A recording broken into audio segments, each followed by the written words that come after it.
Paz, irmãos. Bem, vamos abrir as nossas Bíblias na Epístola de Pedro, segunda Epístola de Pedro, capítulo 2.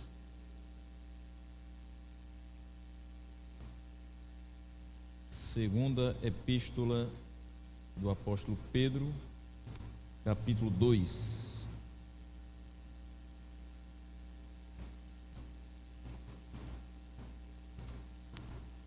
Assim que você encontrar o texto, por favor, se coloque de pé para que a gente faça essa leitura até o versículo de número 9.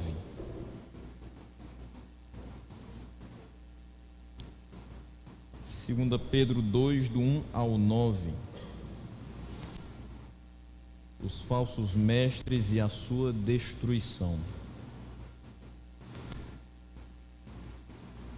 Nós vamos nessa noite não simplesmente falar dos falsos mestres e da sua destruição, mas da presença real de falsos mestres no nosso tempo.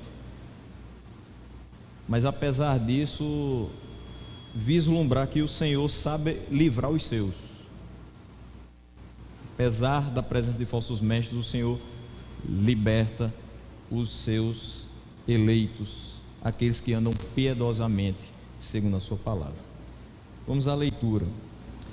No passado surgiram falsos profetas no meio do povo, como também surgirão entre vocês falsos mestres.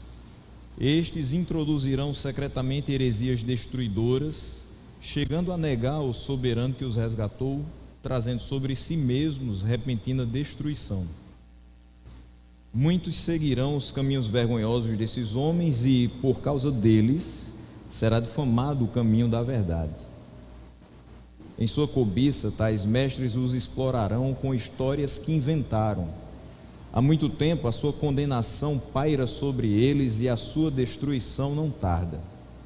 Pois Deus não poupou os anjos que pecaram, mas os lançou no inferno, prendendo-os em abismos tenebrosos, a fim de serem reservados para o juízo. Ele não poupou o mundo antigo quando trouxe o dilúvio sobre aquele povo ímpio, mas preservou Noé, pregador da justiça, e mais 7 pessoas. Também condenou as cidades de Sodoma e Gomorra, reduzindo-as a cinzas, tornando-as exemplo do que acontecerá aos ímpios.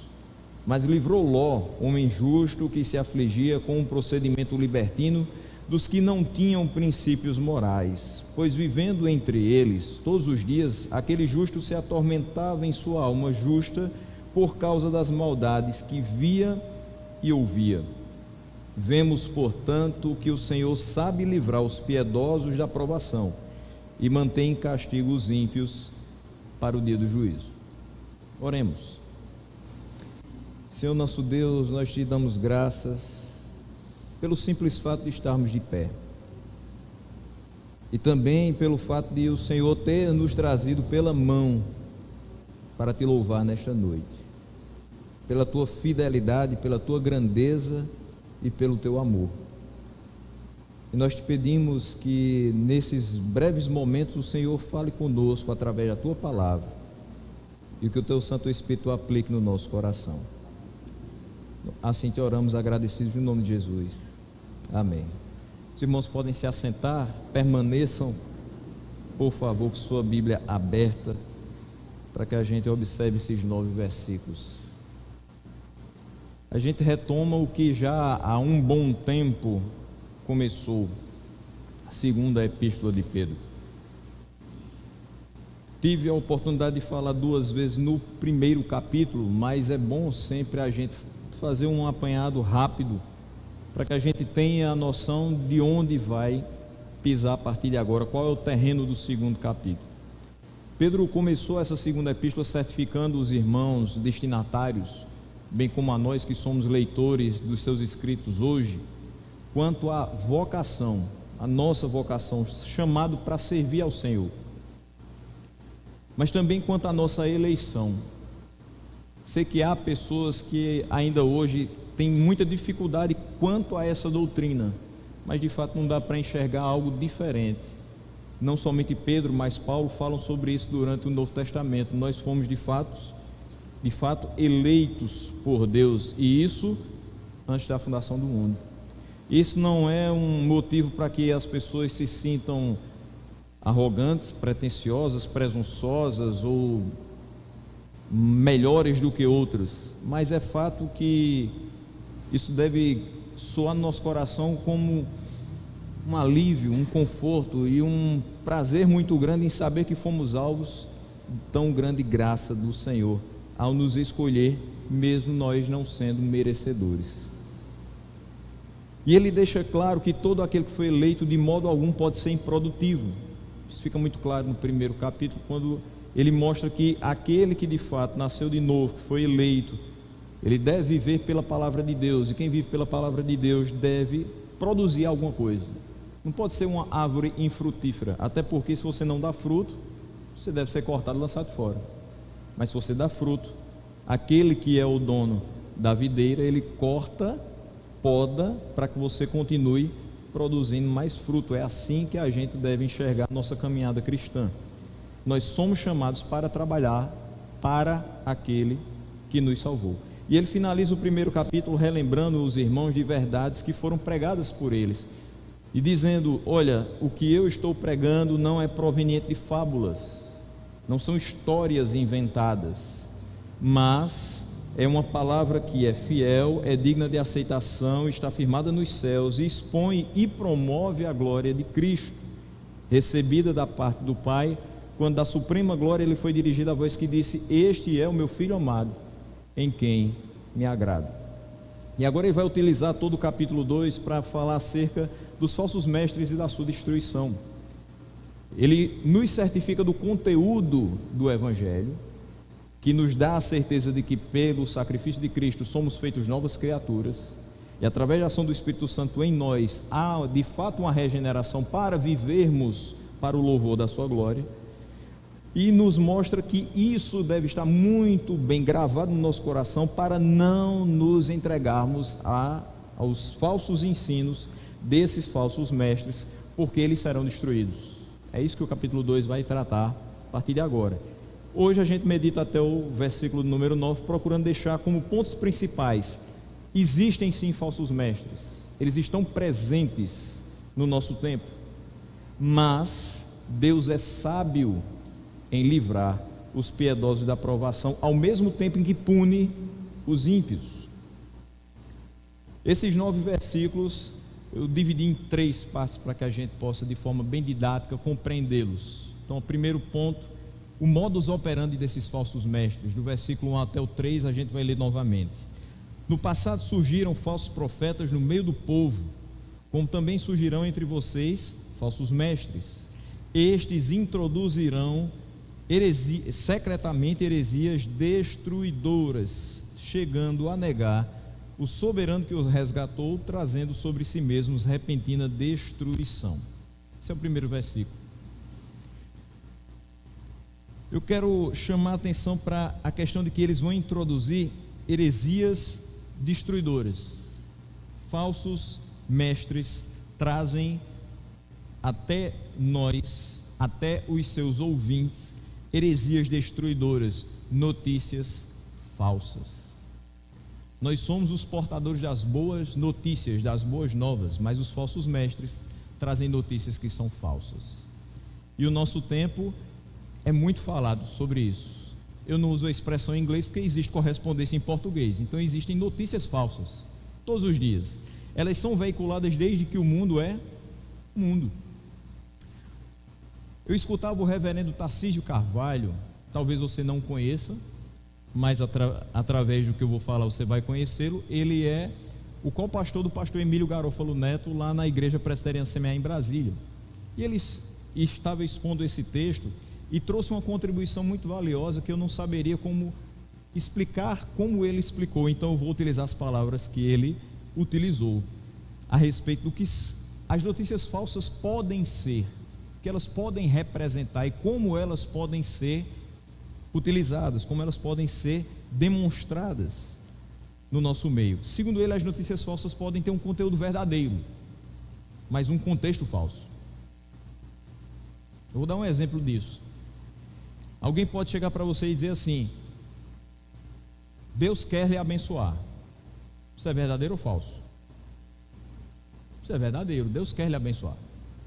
Mas isso pode ser apresentado num contexto falso quando alguém diz: basta que você faça uma oferta generosa, em troca Deus vai te abençoar. Deus não trabalha dessa maneira. Então é uma notícia falsa. Com conteúdo verdadeiro, Deus de fato quer abençoar o seu povo, mas num contexto geral, falso. Elas podem ter um conteúdo falso, mas transmitido por uma pessoa confiável, entre aspas, uma pessoa importante. É quando alguém fala sobre determinada coisa, você até duvida do que foi exposto, mas você diz: não pode ser falso, porque foi pessoa A que falou, e ela é até hoje confiável, ela é uma pessoa importante, ela não vai mentir, mas às vezes mente. Por mais confiável e importante que seja, ela pode trazer esse conteúdo falso, mas que vira uma verdade depois de tantas vezes que é repetido por ela. Essas notícias podem ter um conteúdo verdadeiro, mas que é manipulado para enganar pessoas. Essa é a questão mais clássica, é quando nós vemos pessoas lendo a palavra de Deus, pregando, entre aspas, a palavra de Deus e utilizando ela para enganar pessoas. Isso acontece todos os dias. Basta que você ligue a sua televisão no sábado pela manhã, você vai escutar muita gente fazendo isso.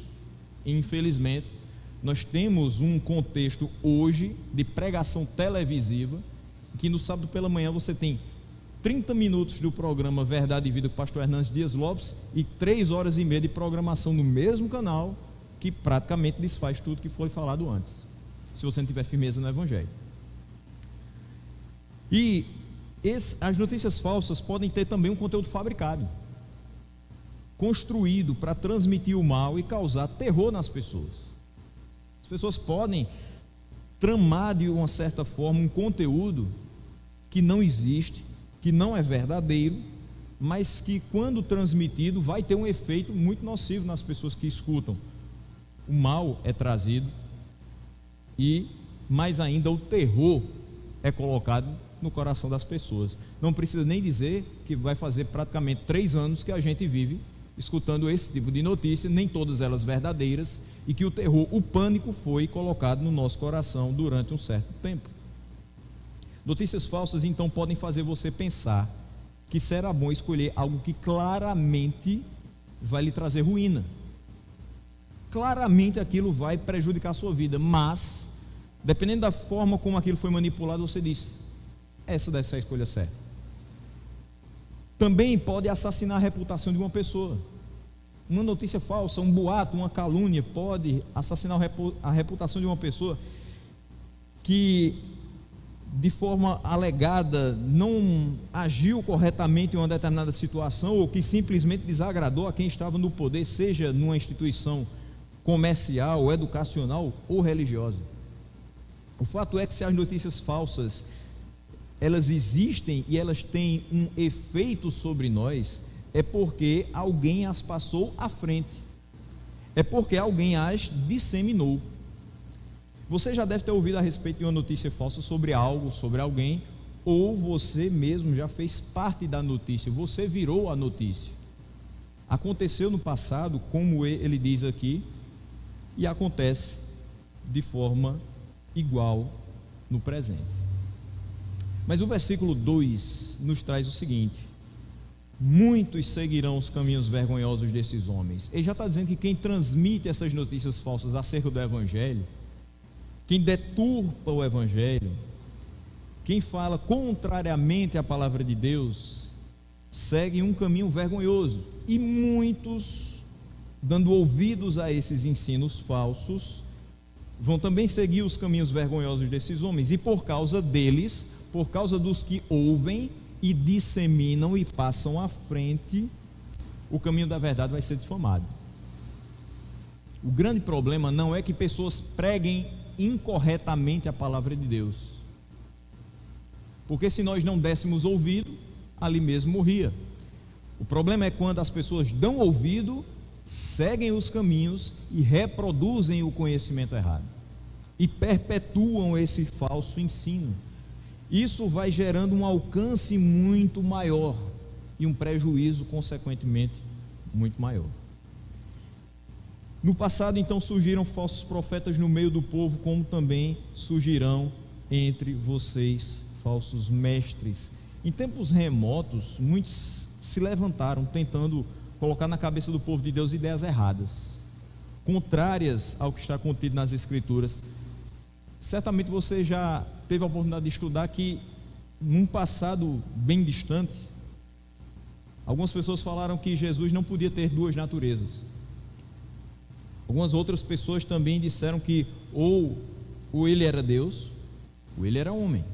Não dava para a matéria e o espírito estarem conjuntamente. Questionaram também que ele, encarnado, não poderia operar milagres. Afinal de contas, quem era ele para fazer essas coisas? Quem é esse que até perdoa pecados? Foi questionado. Questionaram a ressurreição dos mortos, o aspecto literal ou figurado dos elementos da ceia do Senhor. Muita coisa, muitos pensamentos que não contribuíram para a edificação e maturidade do povo de Deus foram lançados. No nosso tempo não é diferente, surgem também falsos mestres. E aí uma pergunta: com que frequência surgem falsos mestres? Quando eu me fiz essa pergunta, me veio logo à mente aquele menininho do filme Sexto Sentido. Com que frequência? O tempo todo. O tempo todo eu vejo falsos mestres surgindo. O tempo todo eu vejo pessoas repetindo o ensino dos falsos mestres. Eles falam que são enviados do Senhor. Eles falam que tem uma revelação nova para os nossos dias.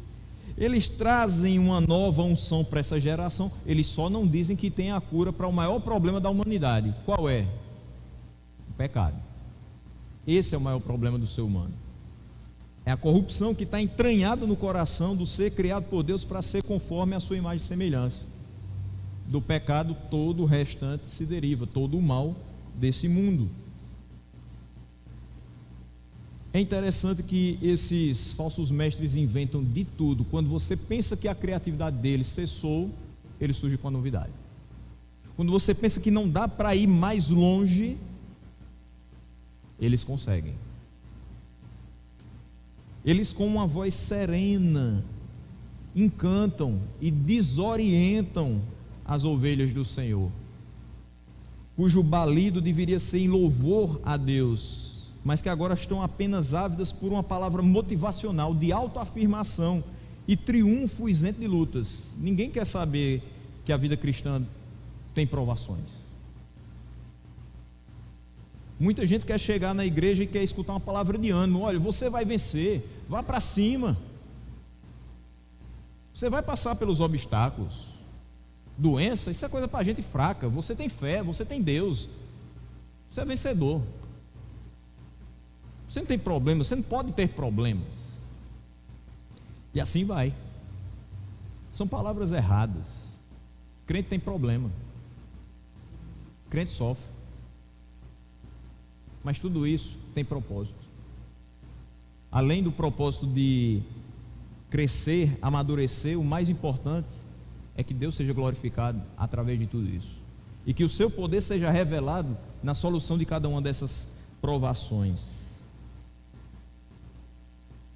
As heresias destruidoras são introduzidas pelos falsos mestres e podem arruinar com a condição moral e espiritual daqueles que aceitam esses ensinos, essas heresias.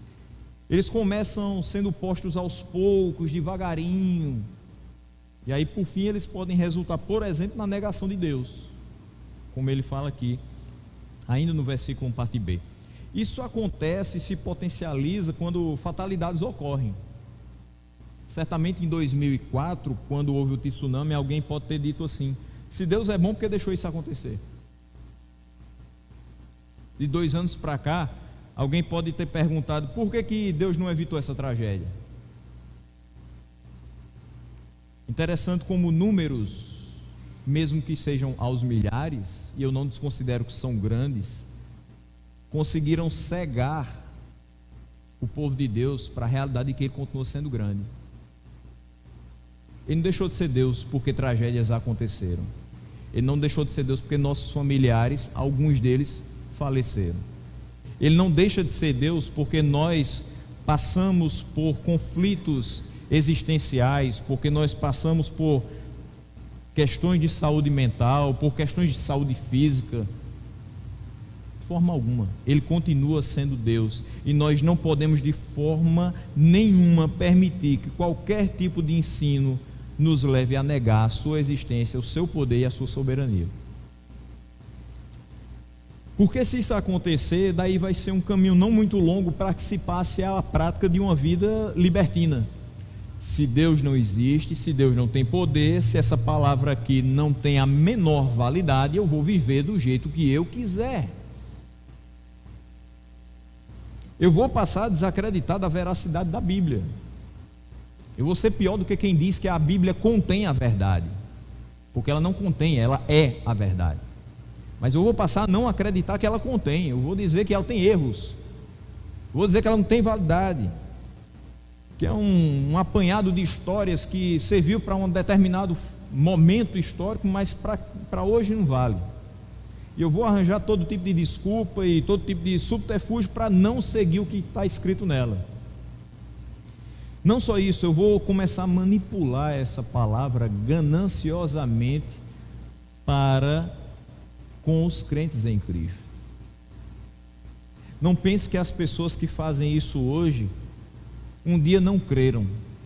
Provavelmente um dia elas até creram, mas elas passaram a observar de outra forma e manipular de forma gananciosa os crentes em Cristo, para que eles possam também contribuir para o seu crescimento, não em maturidade, mas em posses. Só que não é possível afirmar, observando aqueles que negam a soberania de Deus, não é possível afirmar que os que trazem para o seio da igreja a discórdia, a desinformação, a negação de Deus, sejam de fato crentes. Eu não posso afirmar isso. O sacrifício de Cristo é recebido por fé por aqueles que foram eleitos antes da fundação do mundo. Se alguém não creu em Cristo para a salvação da sua alma, certamente os benefícios da cruz não lhes são imputados, e uma repentina destruição vai o atingir no dia da segunda vinda do Filho de Deus. Isso é certo. Pedro já havia alertado esses irmãos para a firmeza das Escrituras, pouco antes desse capítulo 2. Isso para lembrá-los da necessidade de se apegar à palavra, para que eles, no fim de tudo, se mantivessem firmes e seguros quanto aos falsos ensinos. Nós precisamos desse imunizante. Interessante que essa semana eu escutava um renomado infectologista falando que nós, se já pegamos Covid, não é meu caso, por exemplo, minha esposa já pegou 2 vezes, mas quem pegou Covid tem mais imunidade celular, memória a respeito da doença do que quem tomou doses da vacina. Então eu tomei 3 doses, ela tinha tomado 2. Então, mês passado ela pegou pela 2ª vez. Eu continuo testando negativo, graças a Deus, e assim quero continuar invicto até Jesus voltar. Mas é fato que eu não tive contato. A minha imunidade, entre aspas, é garantida por 3 doses daqueles imunizantes que até hoje a gente não sabe como foram feitos e se de fato valem. No caso dela, a imunidade é ainda maior, porque além de ter tomado algumas doses, ela já teve 2 vezes, e uma foi recentemente, 1 mês e pouco atrás. De qualquer forma, eu posso ter no máximo 6 meses garantidos, segundo a fabricante, imune, bem entre aspas também, porque eu já vi pessoas tomando 3, 4 doses e pegando até na semana seguinte, mas eu teria 6 meses teoricamente para não pegar nada daquilo. Ela teria 1 ano, porque faz bem pouco tempo. Interessante que, seja pela imunidade celular, seja pela imunidade da vacina, a gente ainda corre muitos e muitos riscos. Nós não estamos totalmente imunizados, nós não estamos totalmente seguros quanto a isso. Esse imunizante chamado Bíblia Sagrada não dura 6 meses no seu coração, não dura 1 ano no seu coração. ele vai durar a vida toda, se você meditar nela dia e noite. Portanto, nós precisamos estar imunizados por ela para buscar viver de uma forma saudável o que nos tem sido pregado. Se você tem escutado a palavra de Deus, se você tem meditado nela, não se preocupe, você estará imune quanto aos falsos ensinos, que de certa forma podem causar muito maior prejuízo do que a Covid-19, porque ela acaba com o corpo físico, mas os falsos ensinos podem jogar sua alma no inferno. Muitos, infelizmente, não percebem o prejuízo causado por palavras e ações desses falsos mestres. Ainda estão na fase em que acreditam que tudo que tem um rótulo com o nome de Jesus estampado é um alimento bom, é um alimento saudável para ser consumido. E aí consomem heresias, mentiras, enganos, trocam a liberdade cristã por libertinagem, e muitos propagam em suas falas, modo de vida, redes sociais, o que não corresponde a uma vírgula do evangelho verdadeiro. Como dói, meus irmãos, quando a gente percebe que existe uma ingenuidade de alguns e a má intenção de outros, que se dobram facilmente ao que é dito por alguém que nem sequer abre a sua Bíblia para refletir. Mas essas pessoas cerram os seus ouvidos para a verdade pulsante que é pregada e vivida por irmãos piedosos à sua volta.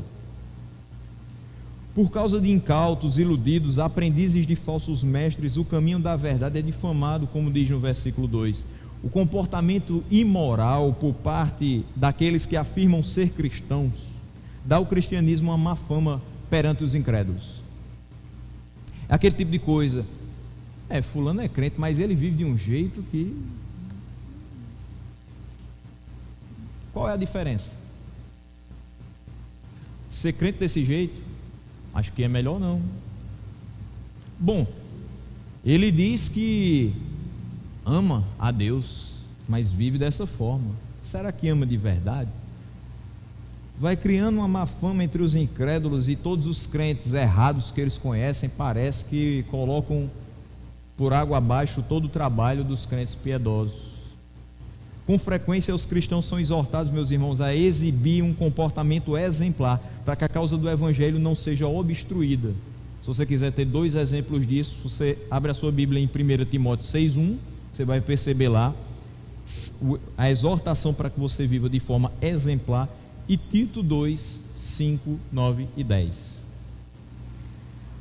Mas Pedro continua falando não somente que o caminho da verdade vai ser difamado por aqueles que escutam e propagam falsos ensinos, mas ele diz que na sua cobiça os falsos mestres vão explorar essas pessoas com histórias que eles inventaram. Há muito tempo a condenação paira sobre eles e a sua destruição não tarda. Os ministros do evangelho, que exercem de forma integral o ministério concedido por Deus, de forma lícita recebem sustento das igrejas nas quais eles servem. Isso é a coisa mais natural e mais honrosa que a igreja pode fazer com o seu pastor.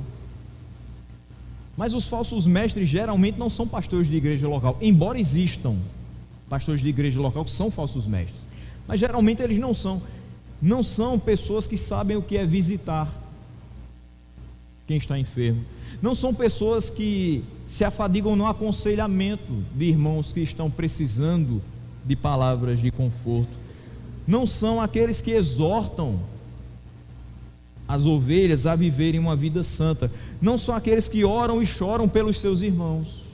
Os falsos mestres são mercenários que buscam o lucro pessoal, mercantilizando a palavra de Deus, orando em troca de pix e prometendo um lote no céu, dependendo da quantia generosa que você ofertar para eles. Por causa disso, a sua condenação, a sua destruição não tarda. Mas aí vem uma segunda parte que Pedro vai expor do versículo 4 até o versículo 6, que é a certeza que Deus pune toda a impiedade. E nós vamos a ela agora, versículo 4, quando diz: pois Deus não poupou os anjos que pecaram. Pedro nos dá a certeza de que a condenação paira sobre eles e que a sua destruição não tarda, porque Deus não poupou os anjos que pecaram, mas os lançou no inferno. Essa palavra inferno no grego seria o tártaro. Eu vou explicar o que é esse tártaro para vocês.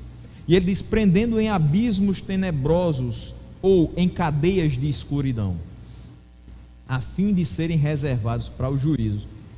Deus não poupou os anjos que pecaram. Provavelmente aqui eu não vou entrar nas duas linhas que são defendidas, mas naquela que é mais aceita, é que provavelmente esses anjos pecaram antes da queda de Adão e Eva. Os anjos que caíram passaram a ser então o diabo e os seus asséculos, os anjos maus, os demônios, os maus espíritos que são mencionados durante todo o Novo Testamento.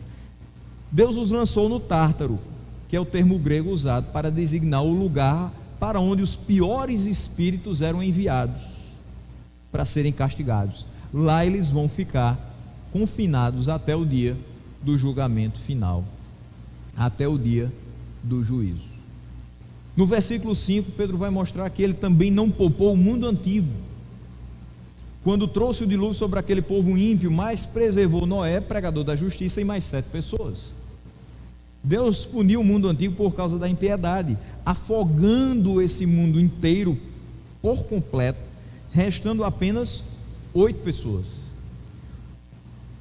Como você pode ver, não é uma multidão de pessoas que vai fazer com que Deus refreie a sua intenção de punir a impiedade.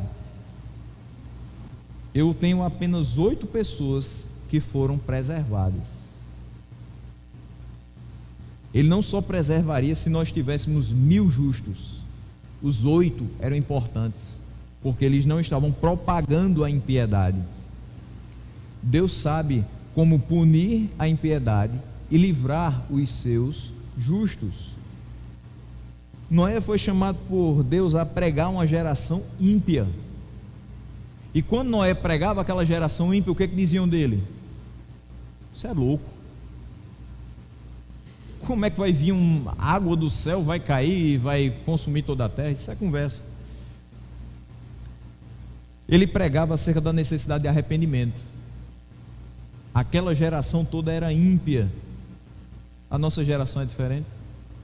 O que estamos pregando, mesmo que em menor quantidade? Arrependimento e obediência ao Senhor. Por isso ele foi chamado por Pedro de pregador da justiça. Além de pregar, ele viveu em obediência a Deus. Ele não só pregava, mas ele vivia o que pregava, apesar de receber as palavras duras que recebeu. Ele trabalhou por 120 anos na construção da arca. Ou seja, Noé foi louco durante 120 anos na visão das pessoas, mas ele e os 7 da sua família foram preservados. De fato, o evangelho é loucura para as pessoas que não creem nele, mas é o evangelho que nos faz perceber que existe salvação por parte do Senhor, que ele liberta e que ele salva os que de fato se chamam pelo seu nome.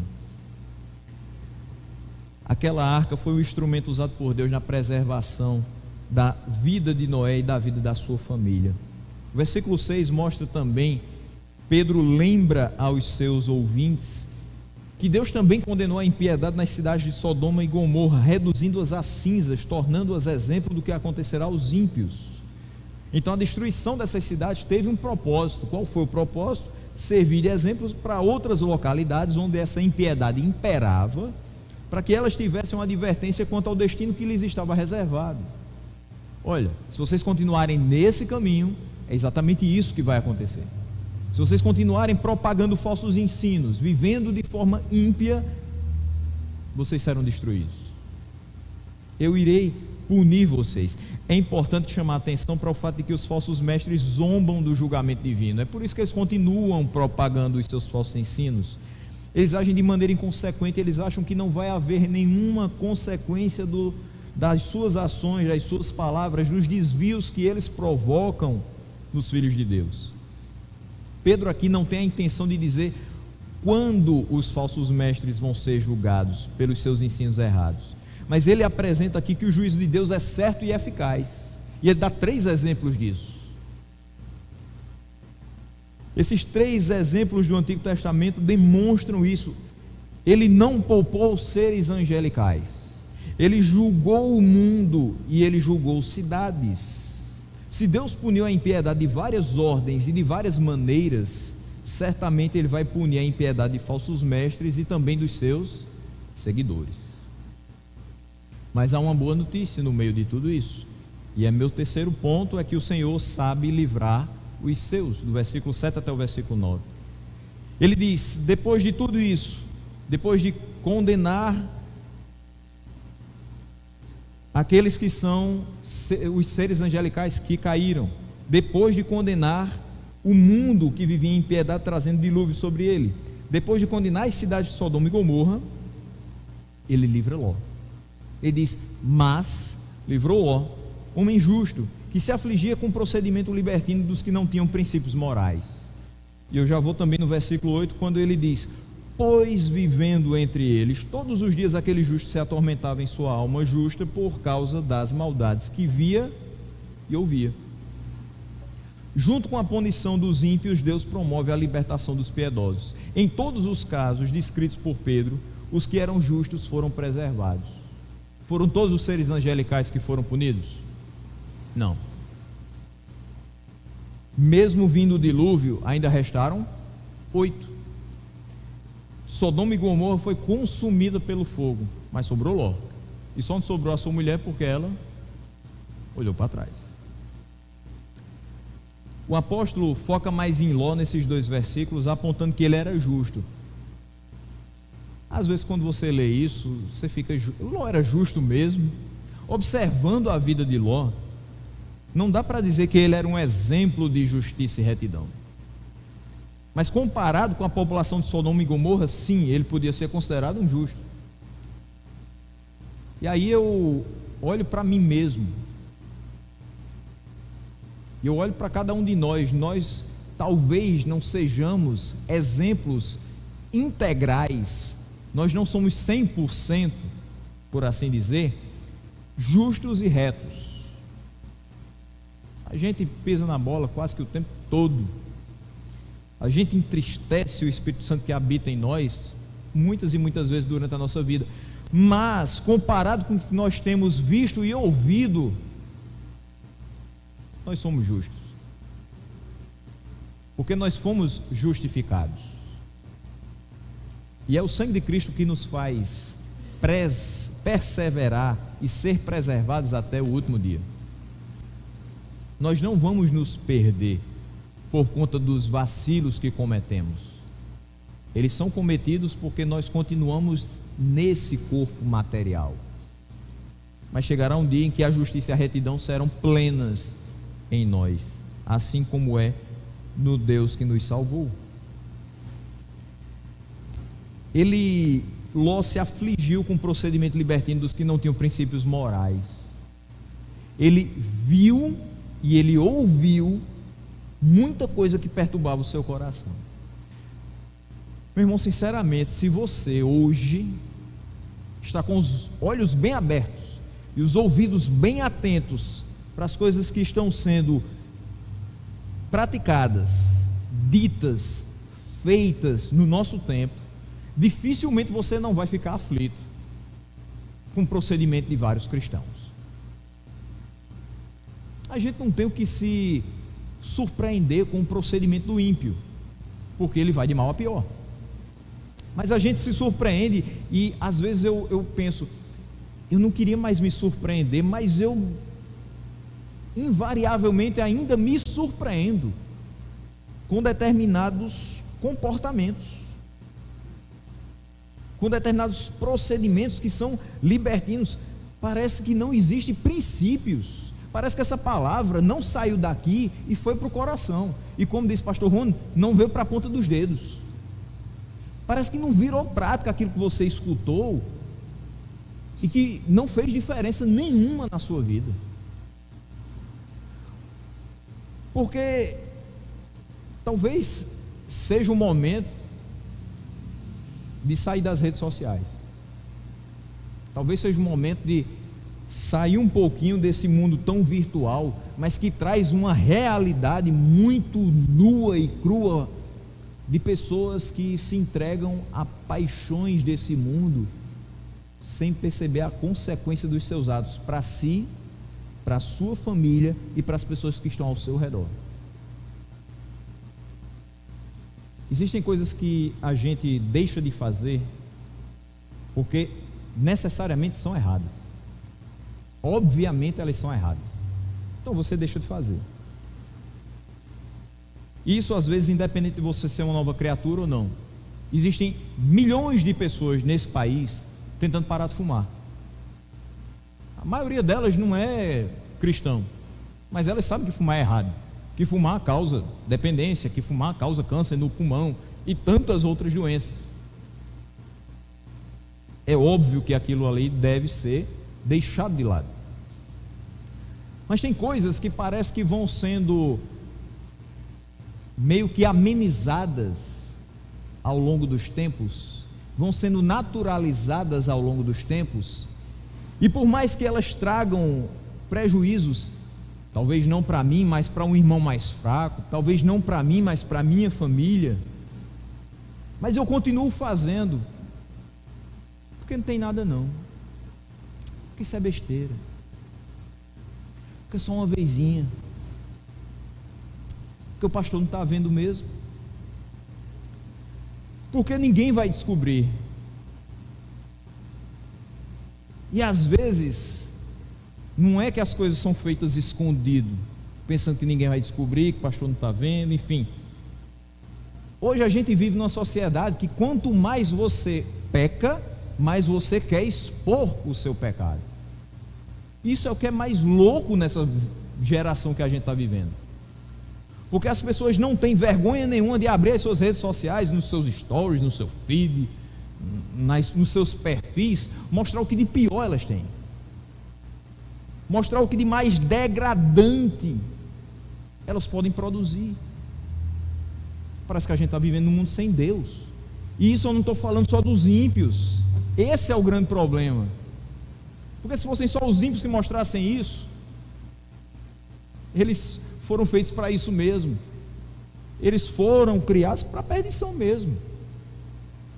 Aqueles que não são de fato parte integrante do projeto de salvação eterno de Deus, eles vão morrer na lama. Mas o problema é quando a gente vê chafurdar nessa mesma lama aqueles que a gente entende que foram comprados pelo sangue do Cordeiro. Isso dói. Às vezes por falsos ensinos, eles se jogam nessa lama. Às vezes por conceitos próprios, eu vou viver do jeito que eu quiser. Pastor nenhum vai botar cabresto em mim não, porque eu sou dono da minha vida. Meu irmão, o dono da sua vida é Jesus, e você tem que viver de acordo com a palavra. Seja em amor às pessoas mais fracas, seja porque obviamente aquilo é errado, seja simplesmente porque você não deve fazer isso. Cuidado com a forma como você vive, cuidado com o procedimento que você tem sobre essa terra, cuidado com o que você mostra ser, mesmo que virtualmente, porque o que está lá é o que antes já estava aqui. Infelizmente, não só a boca está falando do que o coração está cheio, mas as telas estão mostrando o que está nos nossos corações. Paul Washer uma vez falou a respeito de uma possibilidade e alguém colocar em praça pública um telão passando toda a sua vida. E o que é que você pensaria sobre isso? Você teria vergonha? Você ficaria feliz? Qual seria a sua reação? A gente chegou no tempo que não precisa mais você colocar o telão em praça pública. Ele está a um clique de distância. As pessoas sabem quem você é. As pessoas estão vendo quem você é. E as pessoas estão acessando o seu interior através daquilo que você fala, através daquilo que você publica, através daquilo que você expõe. Que bom seria que a gente tivesse a mesma gana de colocar todos os dias nas nossas redes sociais, nos nossos perfis, a palavra de Deus, quanto a gente tem para abordar tantos outros assuntos. No nosso tempo a gente tem visto e ouvido muita coisa que ameaça tirar a paz do nosso coração, muita coisa que não tem base na verdade. Mas por que eu digo que elas ameaçam tirar a paz do nosso coração? Somente ameaçam, porque se a gente continua crendo que Deus controla tudo e todos, não há o que temer. Se você continua crendo nessa palavra, a paz não sai do seu coração. Como eu falei, a Angélica já teve Covid 2 vezes. Eu fiquei isolado 2 vezes sozinho dentro de casa. E ela ficou lá com minha sogra. E esse ano de 2022 foi um momento que a gente teve que passar por isso algumas vezes. Não somente quando ela pegou Covid, mas quando meu sogro descobriu que tinha câncer e ficou internado 21 dias, dos quais 7 ela passou dormindo com ele no hospital.